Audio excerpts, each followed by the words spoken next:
Bonjour, Joséphine de Stamferia Design.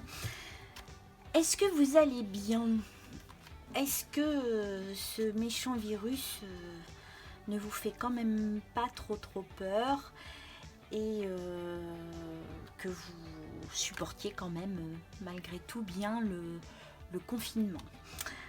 Voilà, alors aujourd'hui je vous fais une vidéo que j'adore parce qu'il s'agit de fleurs. Ça faisait très longtemps que j'avais envie d'avoir ce set de lilas et ça tombe bien parce que ça va être vraiment bientôt l'époque. Alors j'ai acheté il n'y a pas très longtemps, ça faisait partie de mon cadeau de Saint-Valentin par mon chéri. C'est moi qui avais choisi, voilà, de ce set donc de lilas. Alors il y a les tampons, voilà, et les dies. Alors les tampons, vous pouvez les voir ici, donc vous en avez 4. Il y a une grosse grappe avec des feuilles, plein de petits pétales, comment on appelle ça, des boutons, et puis un autre ensemble une petite grappe avec des petites feuilles et une branche. Voilà. Et les dies, évidemment, comme toujours chez Airfed Création, se rapportent parfaitement au tamponnage. Voilà. Alors, ce que nous allons faire dans un premier temps, évidemment, nous allons tamponner. Et là, je ne vais pas faire comme habituellement, c'est-à-dire que je ne vais pas travailler mes pétales comme ça, un par un, parce qu'il en faudra beaucoup et que là, ce serait quand même assez compliqué. Alors, ce que je vais faire, je vais tamponner d'une couleur plus foncée que ma colorisation, ce qui fait que ça va ourler quand même. Voilà. Alors, j'ai sorti un assortiment, j'espère que vous voyez bien, de couleurs. Alors, parce que j'allais dire les raisins, non, les lilas, il y en a de plein de couleurs. Il y en a des très foncés, des plus rouges, des vraiment mauves, très pâles. Et il y en a aussi des blancs qui ont le bord un tout petit peu vert. Alors, c'est ce que j'ai fait ici. Là, j'ai tamponné parce que bon, je pars quand même du principe que maintenant, vous savez tamponner, hein. Donc, voilà. Juste, par contre, une petite précision, parce que je ne sais pas si tout le monde utilise ça. Je vais vous faire ces deux-ci. Alors, je vais choisir de faire un mauve. Alors, je tamponne sur mes fleurs. Alors, j'ai pris un tout petit pad parce que c'est beaucoup plus pratique. Sinon, j'aurais tout fait avec un crayon. Mais là, comme j'ai des petits pads, je peux faire. Voilà. Et puis, où j'ai mes deux feuilles, là et là, et là la queue, en fait, je vais travailler sur du vert et une sorte d'un peu marron. Donc pour ça, je vais prendre mes feutres qui sont coordonnés avec mes encres. Et puis je vais prendre un vert. Donc je prends du gros côté parce qu'il y a deux côtés. Alors c'est pareil, moi ce sont des anciens feutres. Je pense que les nouveaux sont pas tout à fait le même look. Mais tant qu'ils fonctionnent, ils me vont très bien. Voilà. Alors je passe bien partout sur ma feuille. Et puis là je m'aperçois que j'ai un petit bout de grappe qui n'est pas fait. Alors j'ai pas la correspondance comme ça, mais ça m'est parfaitement égal. Parce que je vais prendre quelque chose qui ressemble, qui sera pas tout à fait pareil, mais c'est pas grave du tout, parce que dans la nature, c'est pareil, hein, comme je vous dis souvent. Tiens, puis je vais même faire des petits accents comme ça. Si jamais ça va pas, je pourrais un petit peu recoloriser après. Voilà, ça c'est pas un souci. Et je passe ici, là où je n'en avais pas mis. Voilà. Alors, je rappelle, ce sont des encres qui sont assez longues à sécher. Donc je peux me permettre de coloriser sur mon tampon. Ah, là j'ai sali la feuille, donc je vais prendre de l'autre côté. Hop, voilà. Donc j'ai bien ma feuille qui est un petit peu verte. Voilà. Ma grappe qui est de couleur un petit peu différente. Ça me va très très bien. Et je vais faire exactement, donc je nettoie mon tampon. Et je vais faire exactement la même chose avec celui-ci. Donc celui-ci, on a une fleur et des boutons là. Ici aussi, là il y a des petits boutons. Ça c'est la fleur. Des boutons aussi. Voilà, là aussi. Je pense que ça aussi. Ma feuille, les petites feuilles, je vais les faire vertes. Et le bois, je vais le faire brun. Voilà, donc les feuilles.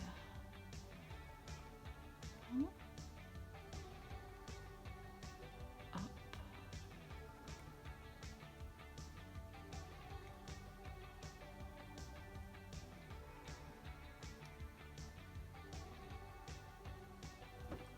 Voilà. Et maintenant, je vais prendre un café crème. Voilà, je viens passer là.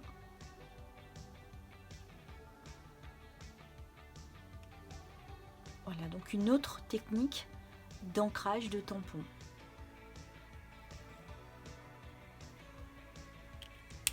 Voilà. Non. Je le positionne. Et voilà.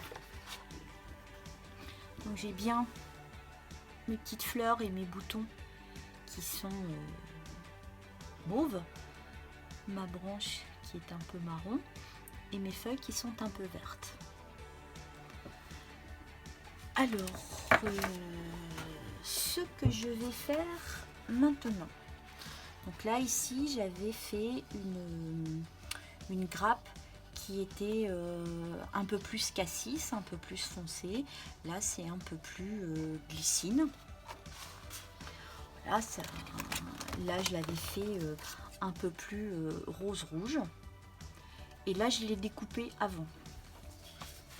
Alors, ce que l'on va faire, on va coloriser ensemble. Donc, je vais commencer par celle-ci. On va faire juste des petits exemples. Hein. Ah, puis j'ai vraiment envie de vous montrer également les vertes que je vais coloriser en distress lin, je pense. Pour vraiment faire quelque chose d'extrêmement pastel. Alors là, je suis sur un rose rouge. Alors j'ai vraiment bien envie de continuer dans cette chromatique là, mais un petit chouïa plus clair. Alors, mais pas trop non plus. Alors, je vais essayer.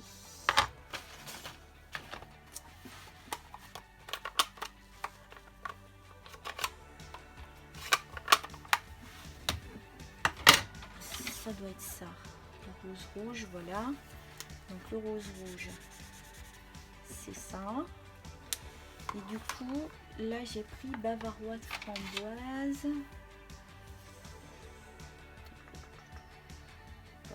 Framboise, est-ce que ça va bien? C'est pas mal, hein. C'est pas mal du tout. Donc, je prends une mousse rose.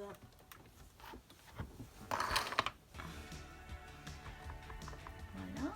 Et alors, je ferai ma feuille et mon bois, bien évidemment, vert et voilà. Ouais, c'est cool. Je viens doucement. Si je déborde un peu, hein, c'est pas très grave. Là, je vais lui lever un petit peu la queue pour coloriser ce petit bout de crabe. Voilà. Toujours, hein, je mets le trop plein d'encre sur mon brouillon parce qu'il vaut mieux revenir 2 fois que de faire une fois de trop. Voilà, là j'ai fait un petit crescendo volontairement parce que ici je vais avoir ma branche. Donc maintenant je vais prendre un doigt mousse parce que je suis vraiment sur des petites surfaces. Et je vais faire avec... Alors j'ai tout tamponné rouge, hein, mais ça me gêne absolument pas. Parce que vous allez voir que en colorisant, ça va vraiment être ravissant et ça va même apporter une dimension supplémentaire. Voilà. Maintenant, je prends... Bon, je vais même pas prendre avec... je vais juste... voilà, un petit peu avec...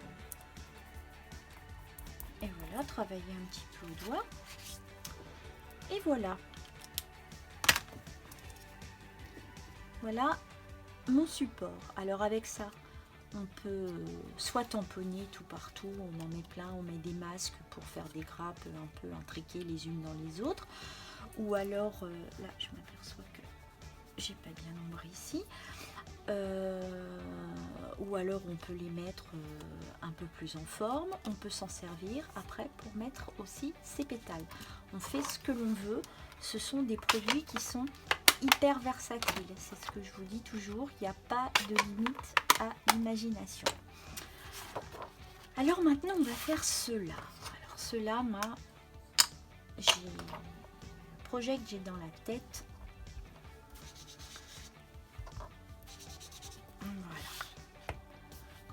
L'assemblage des 2 couleurs, moi ça me paraît top. Alors j'y vais et j'appuie pas trop et je n'appuie pas non plus partout pareil, j'appuie sur des endroits plus ou moins pour éviter d'avoir un effet régulier. Voilà, parce que on va enfermer plus que d'autres, donc comme vous l'avez certainement remarqué, les fleurs ouvertes sont soit plus foncées, soit plus claires, et vice versa pour les fermer.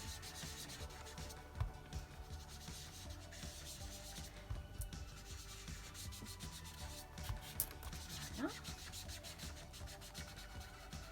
Donc là j'ai envie d'insister un petit peu plus, et là comme je vous ai expliqué plusieurs fois, là on voit bien que mon verre de départ qui est toujours, je ne l'ai pas touché ici, est complètement différent parce que avec mes encres à l'eau je remouille un petit peu mon papier et en fait je fusionne les 2 couleurs.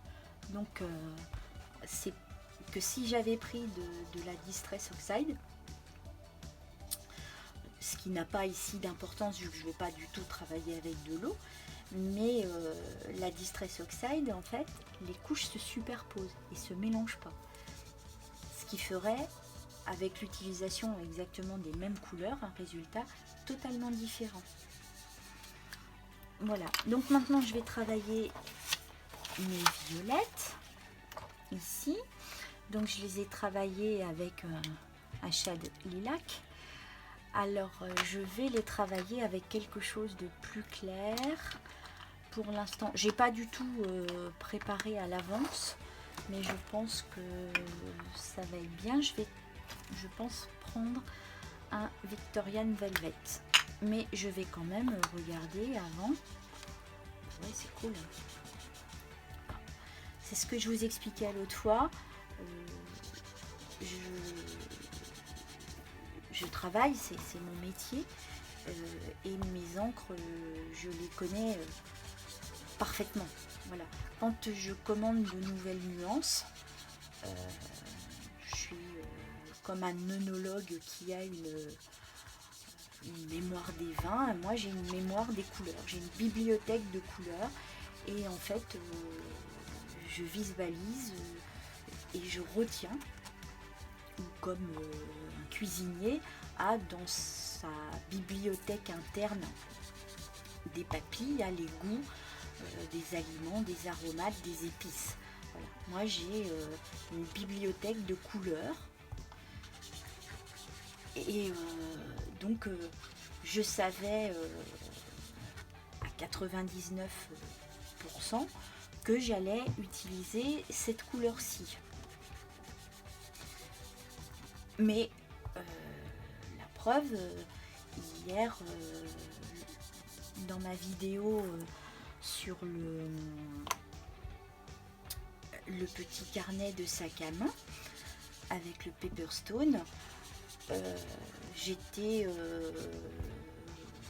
partie pour faire mon sentiment avec une Versafine bleue gothique ou médiévale ou je sais pas quoi. Ça m'a pas plu. Et après, j'étais presque intimement persuadée que j'allais travailler avec la vintage sépia, et en fait pas du tout, j'ai pris le rouge.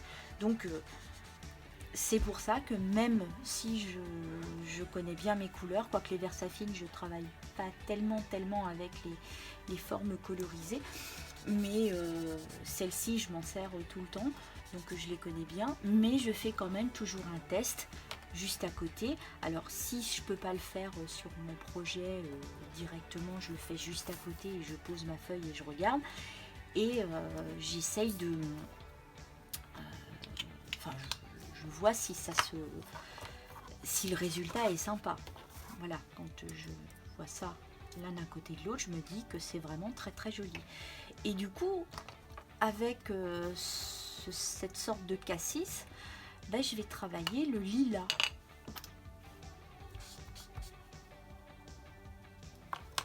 Je pense. Ouais. Voilà, on est dans la même déclinaison de couleurs.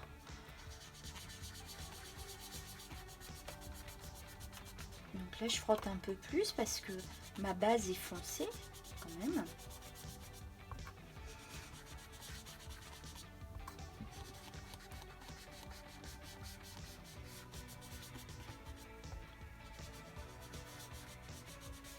Alors c'est vrai que ça va beaucoup plus vite que de faire pétale par pétale. Hein. Mais là, pour des tout petits pétales comme ça, c'est possible bien évidemment, mais c'est vrai que c'est quand même un petit peu plus compliqué. Donc maintenant, je vais faire mon petit bois ici. Hop, je dessine un peu, de toute façon ça partira à la découpe. Bon, mes feuilles, elles sont quand même pas vraiment petites là, donc du coup je vais faire peut-être un peu plus foncé.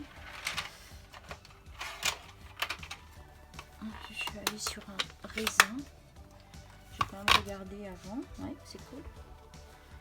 Voilà, hop.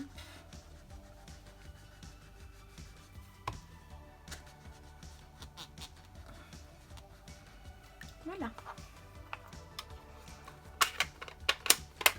Alors maintenant, comme habituellement, je vais prendre mes bow dies. Alors, ce que moi j'aime faire, mais ça c'est mon truc. Moi j'aime bien couper les petites parties comme ça. Je trouve que c'est plus aisé, et quand on passe dans la machine, du coup, on ne risque pas d'écraser le papier avant.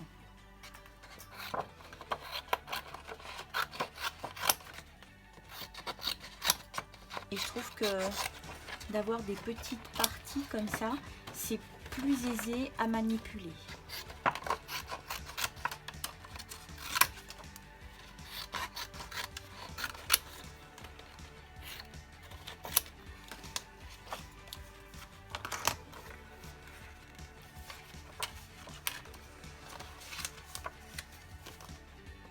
Ah, ça c'est malin.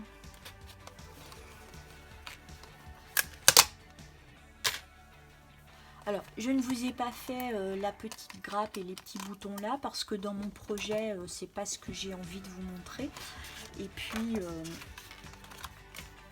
si vous flashez pour ces dies, vous aurez largement de quoi vous inspirer. Voilà, donc, comme toujours, il se marie parfaitement bien. Donc là, je bloque sur le bas. Voilà, je regarde bien jusqu'à ce niveau-là, ce qui me permet toujours de bien pivoter ici, là, d'être mobile et de pouvoir placer de façon idéale. Bon, bah, des fois, hein, il y a un petit loupé, hein, mais c'est pas très très grave non plus. À partir du moment où on a un très très bon support, entre les tampons et les dies qui sont de super qualité, voilà, il n'y a pas de problème. Là, je m'aperçois que je suis un tout petit peu basse.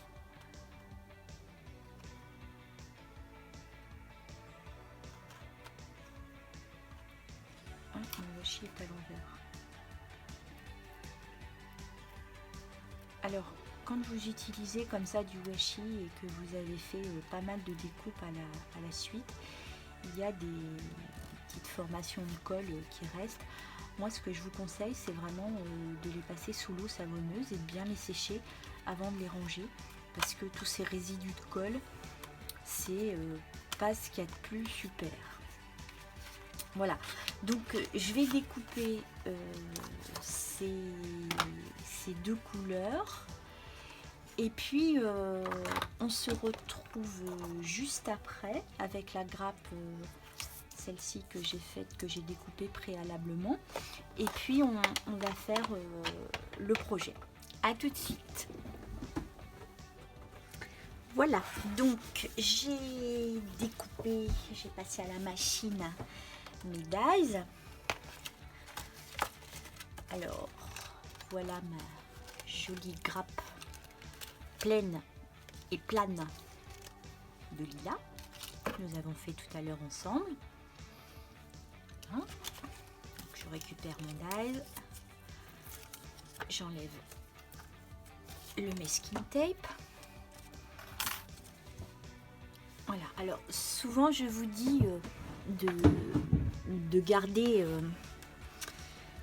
les découpes de vos dies, mais en revanche là ce n'est pas intéressant, donc celui-là vous pouvez le jeter. Néanmoins, ceux-ci, gardez-les. Voilà, alors si vous faites 1000 fleurs par jour, vous les gardez par tous, hein. Mais ça c'est très très intéressant et je vais bientôt faire une vidéo en utilisant toutes ces sortes de choses.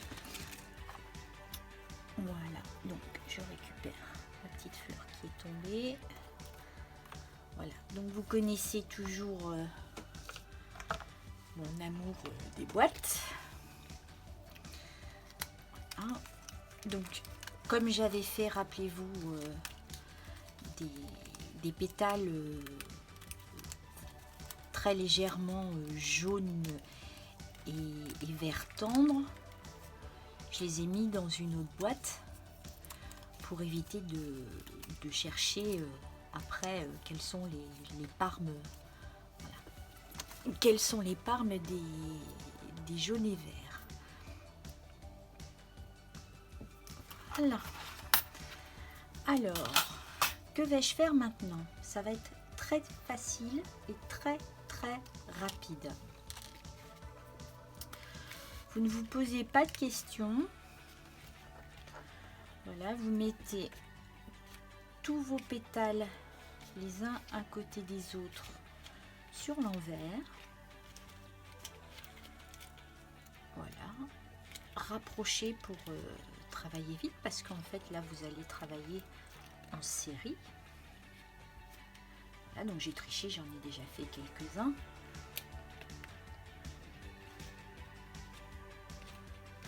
Voilà, les autres sont faits. Et là avec mes petits outils, alors moi j'ai toujours mes tout petits outils.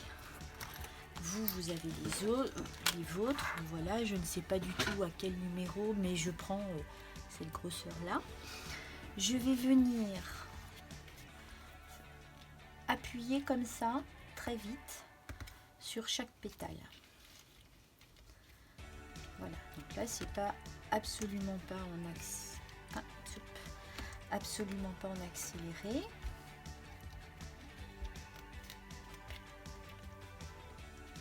Donc des fois ça saute un peu, mais ça c'est absolument pas important ni grave. Et en fait là on voit qu'ils ont une forme qui se recroqueville. Voilà, donc à peu près à un tiers du haut, j'appuie. Voilà, et je fais ça bien partout, plus ou moins. C'est pas non plus important. Parce que, en fait, ce qu'on va vouloir comme résultat sur une fleur de lilas, c'est quelque chose d'assez fermé. Les fleurs de lilas sont de petites fleurs, très serrées, et on ne voit pas des fleurs ouvertes comme ça, comme une tulipe en fin de floraison. Voilà. Au contraire, quand ils se fanent, quand ils sont en fin de floraison, ils se recroquevillent encore plus, ils sont tout secs. Donc, voilà, j'appuie bien comme ça, ce qui me permet déjà de travailler la fibre de mon papier et d'obtenir quelque chose de malléable. Et là, même si il y a beaucoup de pétales, alors moi j'en utilise beaucoup, parce que je veux vraiment faire comme un résultat d'une hampe de lilas. Là, avec vos deux mains, vous les retournez sur l'endroit. Voilà. Ça va aussi vite que ça.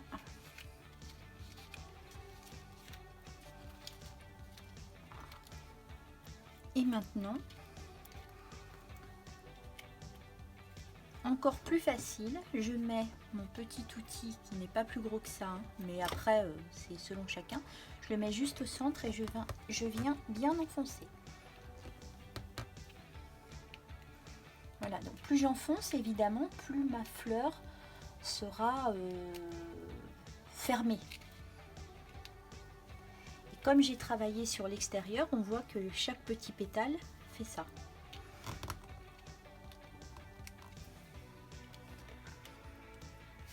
Alors là, j'ai l'équivalent là que je suis en train de vous faire là de quasiment 2 plaques de dies, 2 comme ça.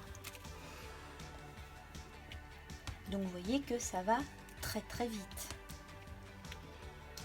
C'est beaucoup plus facile à modéliser que les roses ou les pivoines. Voilà, c'est vraiment très vite fait, même si on a beaucoup de nombre. Donc maintenant, je vais remettre tout dans ma boîte. Bon, ça c'est mon organisation personnelle, hein. Je ne vous dis pas que qu'il faut faire comme ça.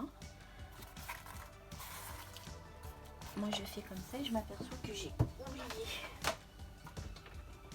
de brancher mon pistolet à chaleur. Parce que mon pistolet à chaleur, mon pistolet à colle, moi je vais travailler avec le pistolet à colle. Pourquoi? Parce que comme super colle, je n'ai que de la Tacky Glue. Et en fait, elle n'a pas une prise assez rapide. Et l'idéal étant la colle Art Glitter qu'ont les américaines. Mais elle n'est pas arrivée. Voilà. Et enfin, elle n'est pas arrivée.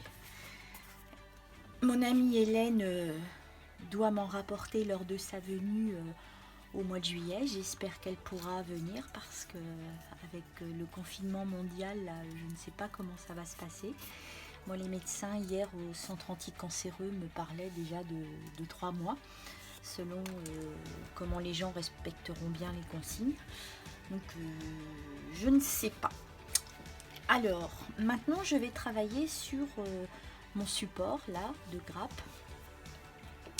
Ce que je vais faire, je vais lui donner un peu de souplesse avec mon plioir, comme ça, sans forcer. Voilà, parce que après, je l'utiliserai de façon, à ma façon. Voilà.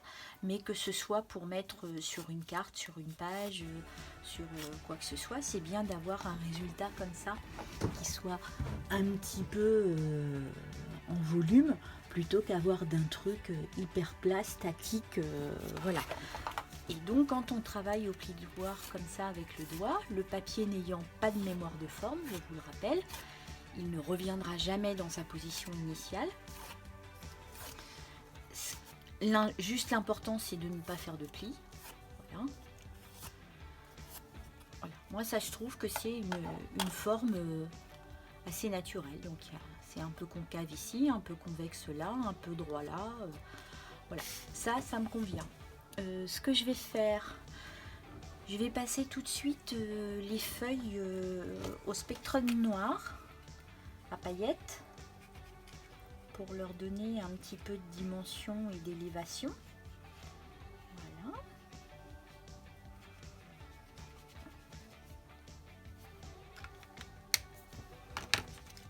Alors ici, ce n'est quasiment pas colorisé avec l'encre, mais c'est absolument pas grave parce qu'en fait, nous allons recouvrir notre grappe plate de tous ces petits pétales qui vont faire vraiment quelque chose de tridimensionnel. Alors moi, je vais travailler avec 2 pinces parce que j'ai l'habitude. Voilà. Après, chacun fait de la façon dont il est le plus à l'aise. J'espère que c'est chaud. Donc, je pourrais choisir de prendre et de coller comme ça. Ce n'est pas ma façon, parce qu'en fait, je vais vraiment les imbriquer les unes dans les autres, d'une façon très très serrée, parce que dans ce set là, généralement les personnes utilisent une plaque de ça pour remplir la grappe. Moi, je vais utiliser 2 ou 3 fois l'équivalent de ça, parce que je veux vraiment quelque chose de très froufroutant, comme l'est une grappe de lilas. Donc, je positionne de la colle là, comme ça. Alors, évidemment, je vais travailler vite, hein, parce que la colle chaude, comme vous le savez, c'est une prise rapide. Donc, j'essaye de pas trop coller mes pétales sur ma feuille, et je vais voilà, là je lève, je pousse, voilà, en fait voilà, je vais vraiment les travailler en élévation. Là je vais venir en imbriquer un dessous. Après, c'est un petit peu comme le sang, on retourne l'objet, hop là, on retourne l'objet. Là, je vais vraiment appuyer sur le centre pour relever mon pétale ici, afin d'en glisser un autre là dessous. Alors, ne vous affolez pas, hein, c'est pas un truc compliqué, hein. J'ai rien inventé. De toute façon, il n'y a quasiment personne qui invente quoi que ce soit. Il y a simplement le fait que on change les choses. Parfois on les améliore, parfois on les détériore. Ça dépend. Après, ça dépend des goûts, ça dépend de la culture de chacun.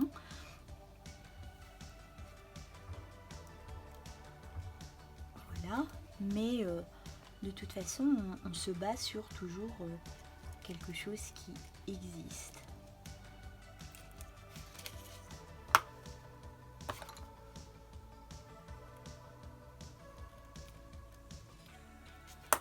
Donc, on va sécher.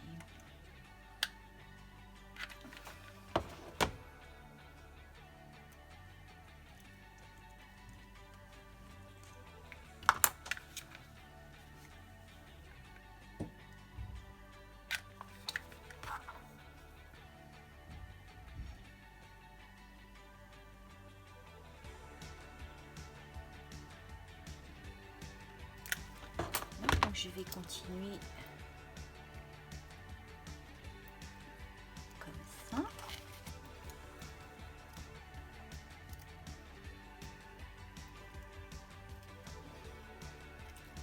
Je me disais ça va pas, oui, parce que j'ai pris ma pince à main droite dans ma main gauche. J'ai de vieilles habitudes.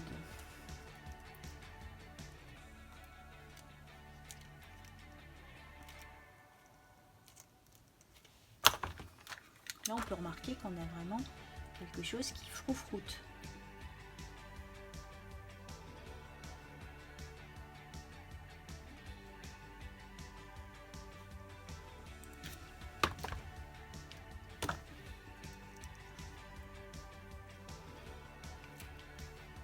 Voilà. Là, je vais continuer comme ça jusqu'en haut et nous allons finaliser ensemble. Je relève un petit pétale. Voilà. Et je vais continuer de travailler en montant comme ça. Et puis on se retrouve juste après. Voilà, je suis sur la toute fin de mon projet.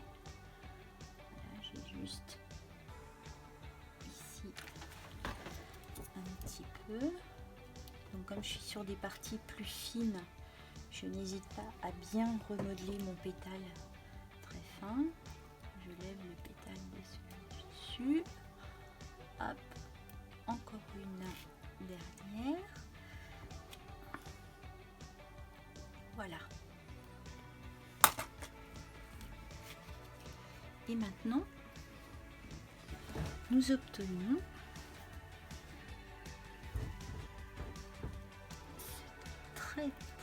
cette très belle grappe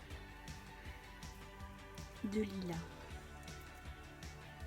Voilà. Alors, maintenant pour la personnaliser, ce que je vais faire, je vais lui mettre des petits cœurs en enamel dots. Et là, j'ai choisi de travailler avec un orange pour vraiment bien contraster. Donc, je regarde avant. Là, j'avais une petite bulle d'air. Voilà, c'est nickel. Donc, dans mes cœurs, je vais, dans tous mes cœurs, je vais mettre un petit enamel dots orange. Alors, je pourrais travailler avec un mini pistil, avec un cristal, avec des petites perles, avec vraiment, on a à sa disposition beaucoup de supports. Si vous n'avez pas d'enamel dots, vous pouvez prendre vraiment plein de choses, des petites perles ou rien du tout, ou un coup de feutre aussi. C'est voilà.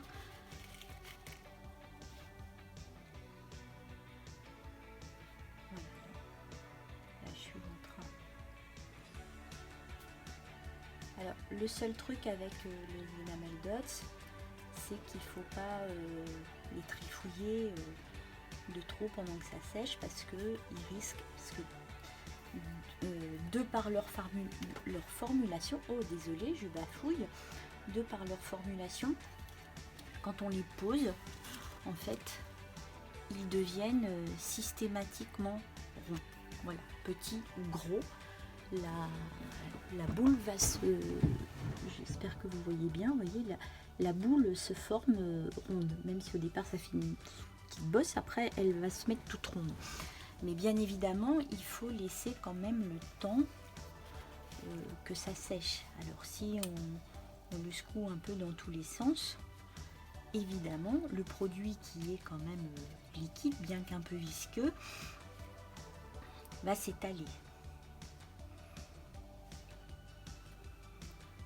J'en ai encore une petite là. En fait, j'ai 2 fleurs comme ça. Je peux rajouter aussi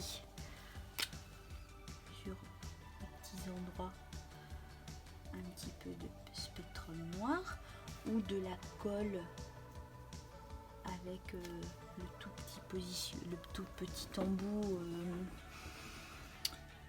sur les petits flacons de colle, mettre un tout petit peu de colle sur certains bords de pétales et après mettre du cristal clear.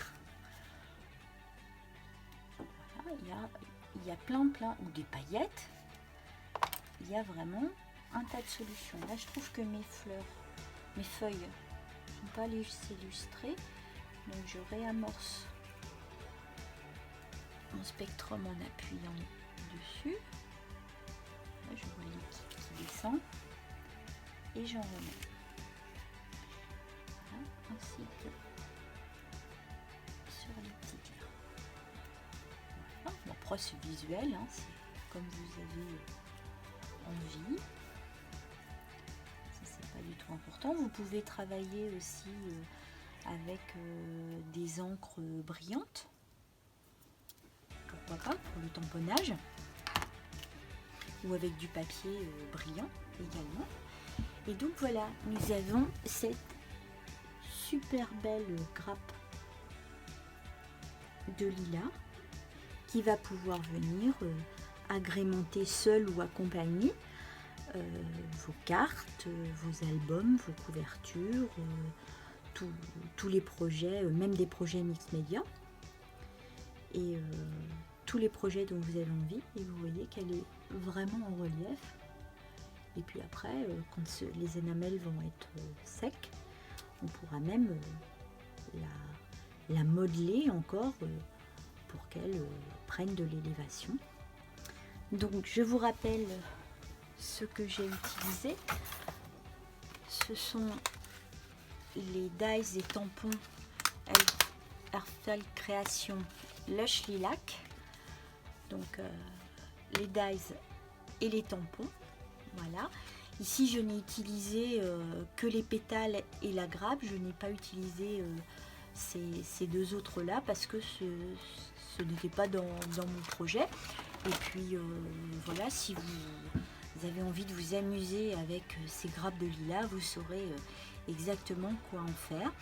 Je vous mets le lien de la boutique d'Hélène Scrap sur Etsy, chez qui on peut les avoir.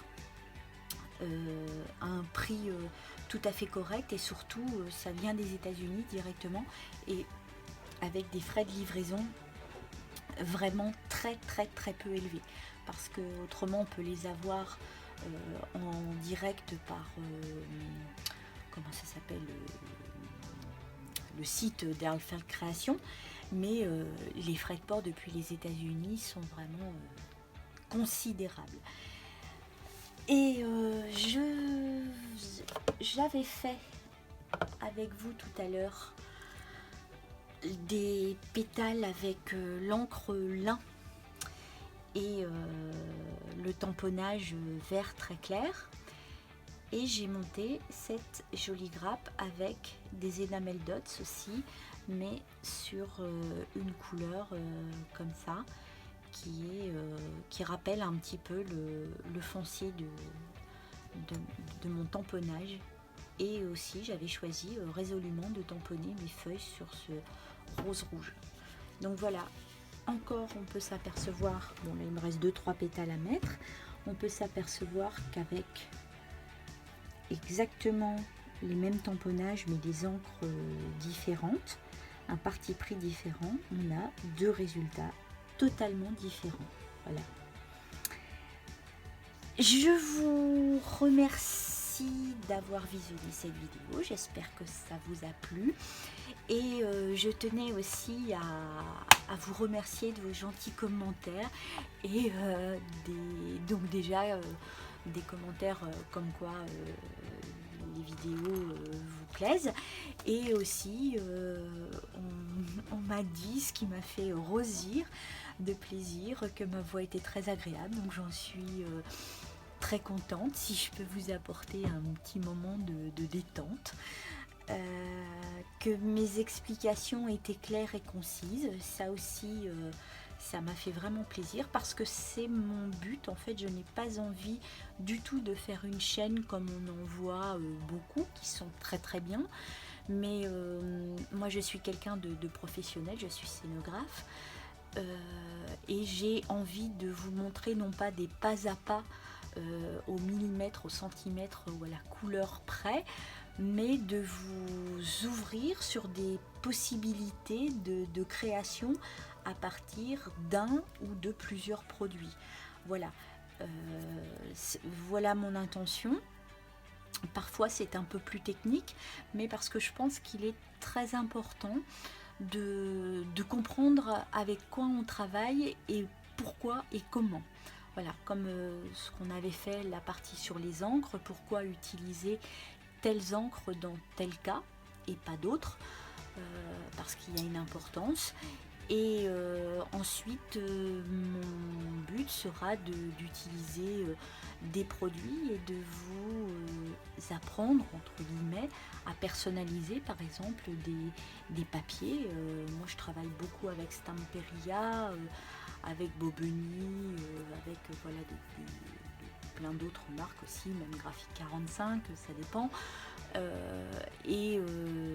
Ces papiers décorés qui sont déjà très très beaux, on peut vraiment se les approprier, pas sur toutes les pages d'album parce que ça serait compliqué quand même et très très fastidieux et long, mais par exemple sur une couverture ou sur une page ou sur du centre ou du départ ou quelque chose, vous pouvez vraiment vous approprier et personnaliser, mais d'une façon très très importante, ces papiers qui sont déjà très jolis, et en faire comme une sorte de tableau.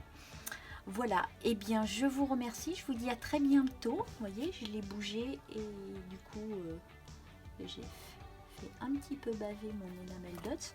Donc ça je vais le réparer avec ma petite pince à épiler. Voilà, c'est fait.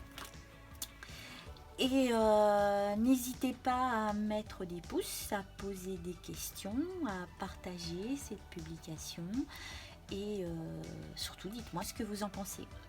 À très bientôt et prenez très grand soin de vous. Vous êtes importants et vous êtes les seuls à pouvoir vraiment prendre soin de vous. Personne ne le fera à votre place. Je vous embrasse. Merci.